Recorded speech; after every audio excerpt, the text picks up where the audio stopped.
What is up, guys? Rick Cactus here, and today we are going to be discussing the Solstice of Heroes free live event for Destiny 2 and asking the question, is the Solstice of Heroes a good event or does it suck?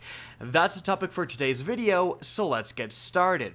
Now, the Solstice of Heroes has been here for, a couple weeks now, and therefore we've really got to experience all of the content, all of the things it has to offer Destiny 2. And I think now is a very appropriate time to reflect back on those things, look at the state of the game right now, and really kind of assess this piece of free DLC, essentially. Now, here's the thing. I think that it's really important to be doing this, to be discussing Solstice of Heroes, in the comments section, on Twitter, in the forums, wherever, because Bungie is all over the place with their free content editions. If you look at the history of Destiny 2, and especially if you include Destiny 1, we have these free content editions that vary in quality, that vary in the content offered so dramatically, it's honestly insane. Like, if you look at the content you get for the Festival of the Lost or even Crimson Days, and you compare that with the April update, or the original Destiny 1 Dawning, or the Age of Triumph, again, it's not even close. And that's kind of concerning. Why do the quality of these free updates vary so dramatically? And I think it's because Bungie is trying to narrow down what they want to do for these free updates, especially compared to the paid expansions, right? And so it's kind of up to us to guide them in the right direction. At least that's the hope. So, Solstice of Heroes. I do think that this was a better event than what we've been used to in Destiny 2. I think that Solstice was probably overall one of the best, arguably the best free live event. Why? Because it provided you with a lot of things to do. Firstly, let's talk about the main, I would say, content additions, and put those in quotation marks definitely, with this event, and that is the reimagined Redux story missions. Now, these story missions are undoubtedly different. They provide a different experience when you play them compared to the original mission. And Bungie did a lot of cool things. If you're doing the final mission and you're running from rooftop to rooftop, those turrets, right? Those turrets were not there in the original mission, and they really change up your gameplay style. You cannot play these Redux missions the same way that you would have played the original missions, and I think that's overall a good thing. We've had some really fun boss fights as well, like how they changed the servitor in the Spark mission so that it turns into mini servitors. That is a really, really cool, fun, engaging boss fight, and it is totally different than if you go and replay the Spark mission, the original Spark mission. So those kind of things are very good. It changes the way you play these missions, it makes these missions a little bit more fun and engaging, but in terms of actual content added, they are just redoing missions already in the game. It doesn't really feel like true new content. But then again, does it have to? When we look at one of the best, I would argue the best free edition ever to Destiny 1, which was the April update, one of the main features was just redoing the Prison of Elders. Sounds similar, it's kind of the same thing that's going on with the Redux story missions. They just took the Prison of Elders, a piece of content that at that time was not relevant, and they redid it. They introduced some new kind of game types in terms of now you have to do the Prison of Elders with these score and score modifiers in mind, and most importantly, they introduced really desirable rewards. Not only were there a bunch of brand new Queen's weapons that you got for just playing the Prison of Elders, and these weapons, some of them were actually quite good, and they had the ability to put glows on them, which made them look really sweet, but they also introduced a second set of weapons with Varrix's weapons and rewards as special weapons that you earned for specifically leveling up Varrix as kind of a faction character, and he would give out bounties and so on, and some of these were really, really good. I remember the Aegis of the Reef pulse rifle. That's just off the top of my head. That thing was unbelievably good. I never did get the god roll on that, and I would play it every single week to try to get the best roll possible, but even my mediocre roll still destroyed people in the Crucible. That's a very important factor, is that redoing the Prison of Elders, but also providing these brand new pieces of loot that were very desirable, that people really wanted. That's a huge motivating factor in getting you to replay that content. Now, if we then look at what Solstice of Heroes did with their remade content with the story missions, there is also a somewhat similar way to get you to replay this content with rewards. Because you have to replay this content, in order to level up your armor. And these armor pieces, the 3 different sets of armor, are absolutely the main motivating factor in getting people to play this content. You know, it literally, you have to, for every single piece of armor, every time you get a new set, you have to replay all 5 of the story missions. So you're at least going to do all 5 of those story missions twice if you only have one character, and if you have multiple, well, you're going to do them multiple times for sure. And so, when we look at these 2 different motivating factors, these 2 different, sections of loot to try to get you to replay this content, one, with the April update, has a bunch of new desirable weapons that everyone's trying to get the god rolls on, and the other, with Solstice of Heroes, has armor sets that will get you to a higher power level than is available anywhere else, and will give you an advantage for the upcoming Forsaken expansion.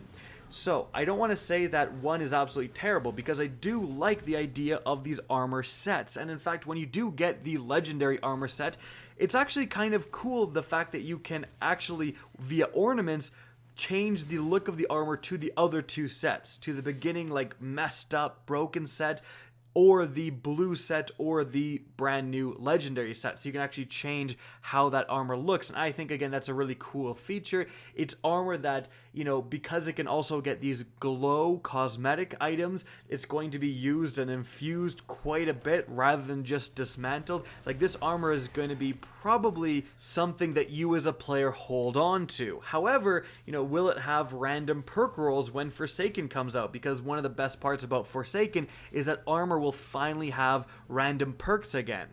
And therefore, in terms of pure beneficial armor, you're going to obviously put on the one that has perks rather than the one that doesn't at all. So, although this new Solstice armor is really desirable now, and again, I don't think you're going to get rid of it, you're probably going to put it in your vault at least, is it going to not matter as soon as Forsaken launches? That is kind of a very important factor, because if you look at something like the April update, and it's just easiest to compare one free content edition to another, the April update was offering more than just what we've talked about. It also had 2 new strikes, and those 2 new strikes had new strike exclusive loot. Like, one had a weapon and one had a hunter helmet. And not only that, but it also reintroduced old year 1 loot, like some of the best loot you could get, like the LDR sniper rifle and so on, as rewards for leveling up your Crucible ranking and your Vanguard ranking. So it just offered more, honestly just straight up more with the April update. Now, of course, if we compare absolutely everything to the pinnacle, often it's going to fall short. But Solstice, and frankly every other Destiny 2 live event, falls quite a bit short. Like, when we compare the Dawning in Destiny 1 to the April update, they're gonna fight it out. The Dawning introducing the Sunrise bounties and all of that stuff, and strike scoring, it's going to, at least stay in the ring. It's gonna maybe last around. Same with the Age of Triumph. In fact, Age of Triumph could arguably be better than the April update, and that would definitely be an interesting conversation and comparison to have. But all of these Destiny 2 free editions, with the Dawning, with the Crimson Days event, with the Solstice of Heroes, although they're getting better, I believe, every single time they're getting better, they still don't even hold a candle to Destiny 1's best free content editions. But why? Why is this the case? Well, I think if we look at the paid content coming to Destiny 2, we get a better understanding of Bungie's thinking, because after Forsaken, we then have 3 paid content editions coming throughout that year, with the annual pass, which is going to provide, again, 3 editions. Like, I don't necessarily want to call them DLCs. I think although DLCs would definitely apply, because Bungie has said they're a little bit different than the traditional expansions in Destiny's past, or in Destiny 2's past, where they don't necessarily include, a brand new campaign and that stuff. They just include a content drop. So perhaps a new raid or raid layer, some new strikes, some new weapons, like just pure content that these are going to focus on, rather than, again, a traditional expansion that has a theme and a storyline and so on. So when it's been already revealed that 3 different of these paid DLCs with the annual pass are coming to Destiny 2 in, later 2018 through 2019, and those are providing content, do you really have a need for these substantial April update style of free editions? Because part of the reason the April update was so good is because it filled a massive void. Destiny 1 was not in a good place before the April update hit, because the last expansion that came out was the Taken King back in September. So you have September, October, November, December, January, February, March, and then finally you have April providing content. So all of those months before, we had pretty lackluster free events. We had a, Festival of the Cost, then we had a Sparrow Racing event, which came and then went, and then once it went, that content went with it. We had a pretty lackluster Crimson Days event, where basically the only rewards were 2 ghost shells, and then finally Bungie had to kick it up with the April update. But with Destiny 2 and the annual pass providing these paid DLCs, like, the drought will never get that heavy as it did in Destiny 1. And so now we've kind of peeled back the curtain, I think. We have the inner workings of what Bungie is trying to do. Instead of having these more substantial free updates, they have lesser free updates, still providing something to do, but definitely not as much as before with Destiny 1. And they don't have to have these substantial free updates because there isn't going to be the degree of content droughts like there was in Destiny 1, because they're supplementing the game with much more paid DLC than they did previously. But again, that's opening a whole new can of worms. Do you guys feel comfortable with paying for DLC, and therefore you won't go through these massive content droughts, and also therefore you're going to get a little bit lesser free content additions? Or would you like a more Destiny 1 model where there's more sparsely provided DLCs, but the free content additions are much more substantial? Frankly, in my opinion, I think you can definitely hit a middle ground, right?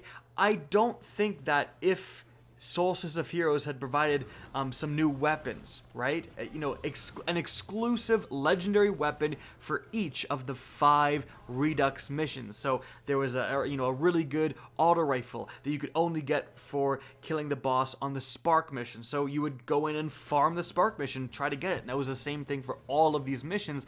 That would have provided more content, more to do, definitely with Solstice. And I don't think just doing something simpler like that would make people so satisfied with this free content edition that they're not willing to spend money on annual pass stuff, right? So I think Bungie, you can definitely get away with both.